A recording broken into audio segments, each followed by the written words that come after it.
अरे पैसे भी मम्मी के पास है और श्लोक से बोला तो उल्टा 4 बात सुनाएंगे। प्राची ये सोच ही रही होती है कि अचानक उसका चेहरा चमक उठता है और वो घर में आकर इधर उधर देखने लगती है। तभी उसकी नजर टेबल पर रखे पैसों पर पड़ती है जिन्हें वो सिलेंडर वाले को दे देती है। ये सब श्लोक देख लेता है। अच्छा बेटे, इतना बड़ा घोटाला, सबके सामने मैं तेरी दुश्मन और पीठ पीछे तेरी मेरी यारी।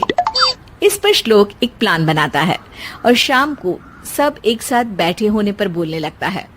माँ, तुम दोनों की बहुत लड़ाई होती है, इसलिए मैं सोच रहा हूँ कि प्राची को उसके घर छोड़ाऊं। इससे वो भी खुश रहेगी और तुम भी। अचानक श्लोक की ये बात सुनकर सास बहू शौक से उसकी तरफ देखती है।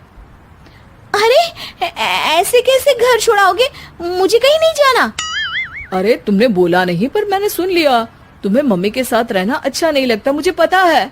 अरे वो अरे, जब बहू खुद कुछ काम बोले तो वो तुझे सुनता नहीं, और अब जो इसने बोला ही नहीं वो तू समझ गया। जब उसे नहीं जाना तो फिर जबरदस्ती क्यों कर रहा है? अच्छा, फिर आपको मौसी के घर छोड़ाता हूँ।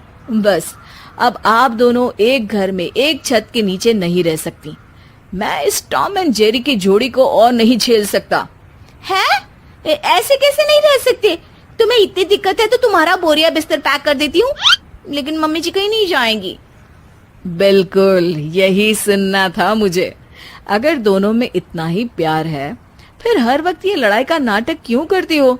देखा मैंने कैसे माँ किचन में दूध रखती है और तुम उनके लिए कमरे में नाश्ता रखती हो, और कैसे वो पहले ही तुम्हारी दिक्कत समझकर घर में पैसे रखकर बाहर जाती है।